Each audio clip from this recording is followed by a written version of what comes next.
I was so embarrassed. I was so ashamed because I had nothing to say for myself.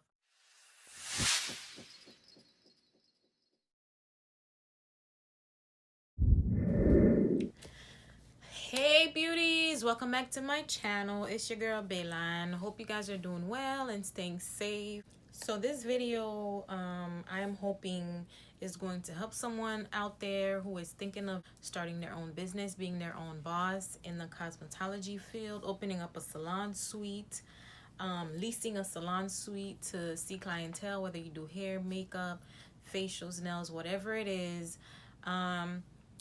These are some of the things that I wish I knew before I started, or that I wish I did more of, or I did better before I started. The thing that I've researched on is like the biggest reason that businesses fail is because of bad planning or money management. And I was determined after my first few months of me doing so terrible. I was like, you know what? I cannot give up. I cannot fail. I have people counting on me. I am a single mother, for God's sake. I have a whole child to take care of besides myself. I can't give up. So I just kept going. And the very first thing is have a plan. When I tell you, I wish I had a plan. I mean, I had a plan, but my plan was more like, okay, so I'm gonna open a salon suite, I'm gonna grow and do this, and then in a year or two open up my actual salon on my own, right? That was the plan. I had stuff written down. I'm a writer. I like to write things down, so that comes natural to me. But baby, when I tell you I was so unprepared, like I literally got up and was like, you know what, I want to do hair, and I literally just went looking for a salon suite. I should not have done it that way. I'm not saying I should not have done it, but I should have planned better before I actually went to go sign a lease for a year to own my own business without having a well thought out, thorough plan of, if this happens, then I'm gonna do this. If this happens, then I'm gonna do that. Because at the end of the day, I was working for myself. I was becoming, not only was I becoming my own boss, but I'm also a single mom, and I have bills and I have other things going on, plus the extra bills I added on top of my bills already now for the salon suite. So before you go get your salon suite, have a plan, okay? I mean, like a well thought out plan. Steps 1, 2, 3, 4, A, B, C, D. Okay, I'm gonna open up my salon suite in this location. I want my lease to be this amount. I'm gonna need this much clients per day or per week to be able to pay the lease and my bills and have extra money for supplies and utensils and stuff like that. Those are the type of things that I was underprepared for, because truth be told, I'm going to have all these extra bills now on top of the bills I already had. Like your rent for salon suite, I pay rent every week. My supplies, now that I'm working full time, I have more clients coming in. I need more tools, more supplies to use on them. Along with that comes with managing my salon, marketing, seeking new clients. All of that are new expenses that I had to take into account. Insurance for the salon. I did not think about any of these things, or I didn't think them through thoroughly enough to just go and sign a lease for a year to open up my own salon suite. So that's one. And that goes along with number 2, budgeting. That is the most important thing I should have done. It is so important. I cannot even stress to you guys enough how important budgeting is, because if you do not budget correctly, you will literally fail. You will literally be sitting in your salon suite like I was a few nights, sitting there just in utter shock and stressed out and nervous and sad and feeling so bummed out and down, feeling like I failed completely, because budgeting is the biggest thing. That should be like the number one thing on your plan that you have to have. How much is it going to cost you to keep your salon going? How much is it going to cost you to keep clients coming in, paying for marketing, paying for supplies, paying for tools that you need all the time, paying yourself, paying your bills, paying the bills that come with the salon suite? How much is it going to cost?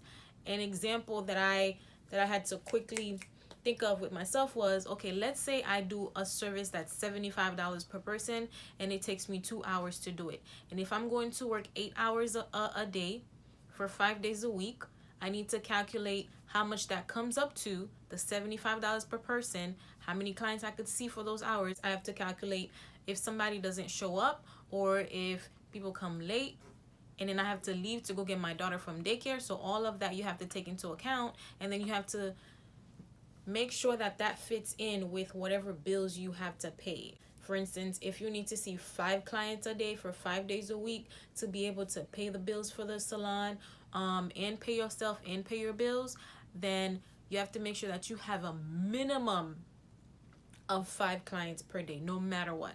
And that brings me into the third thing, marketing. I'm terrible at marketing. I've learned a lot, but I'm so bad at it that I don't know, I need more classes. I need more help because I'm not good at forcing or pushing stuff on people. Like, I'm still a very shy, introverted person. I'm still working on that. I'm trying to put myself out there more. So that part was really hard for me because the basic, like, word of mouth, passing out business cards, that wasn't enough. That was not enough because there were several weeks where there was not enough clients coming in. I was having like 1 client per day.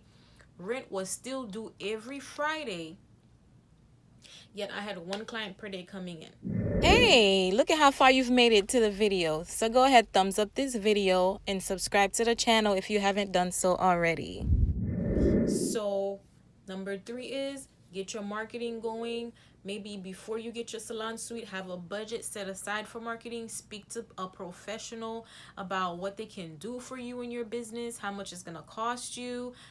Besides social media and just word of mouth, how are you going to market yourself to make sure that you have clients coming in non-stop, to have it kind of like in rotation? You have your regulars that you already had, you have the new ones that are keep coming. If not, you're gonna fall behind.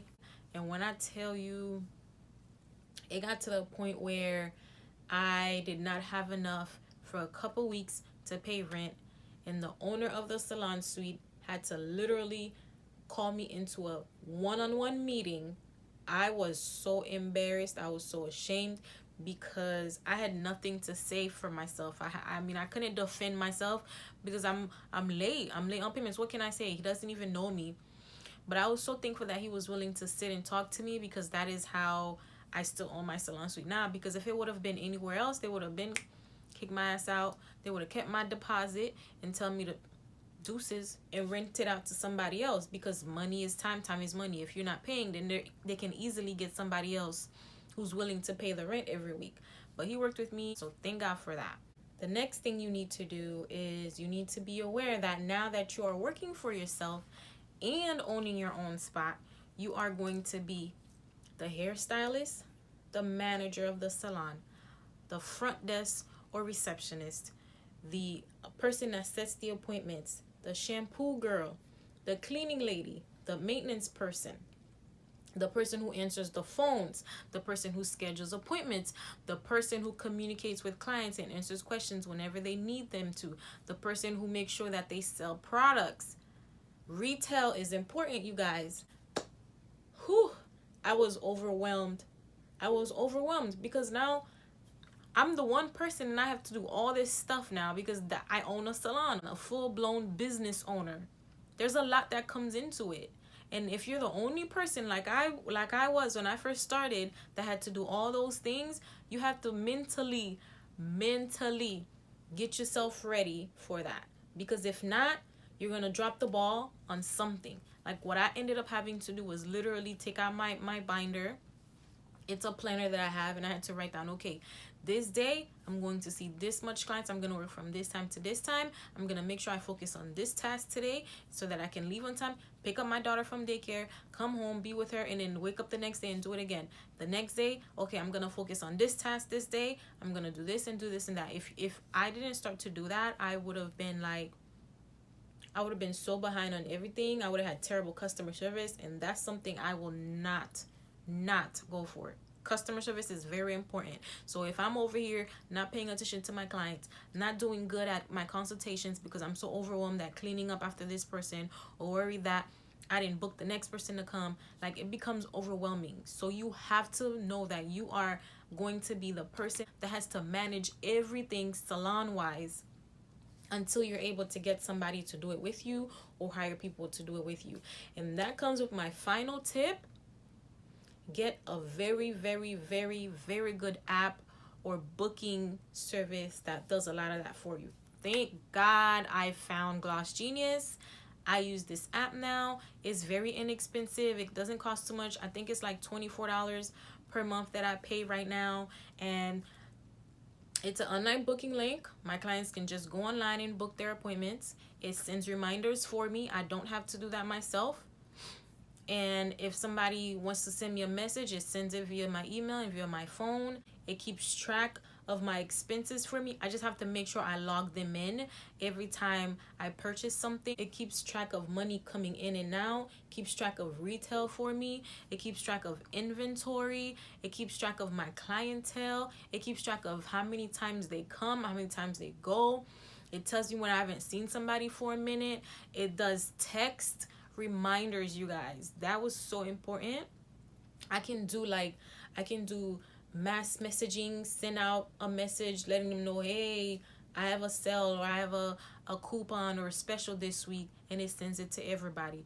When I tell you this thing has been saving my life, it took so much things off my plate. I was able to focus more on pleasing my clients because that's the most important thing, you know. Well, for me it is. Like, if my clients are not happy, then I'm gonna feel so bad. I'm not gonna be happy, and next thing you know, I'm gonna do terrible in my job. So thankfully for me too, I'm very blessed with like very supportive friends and family. They would just listen to me vent about whatever.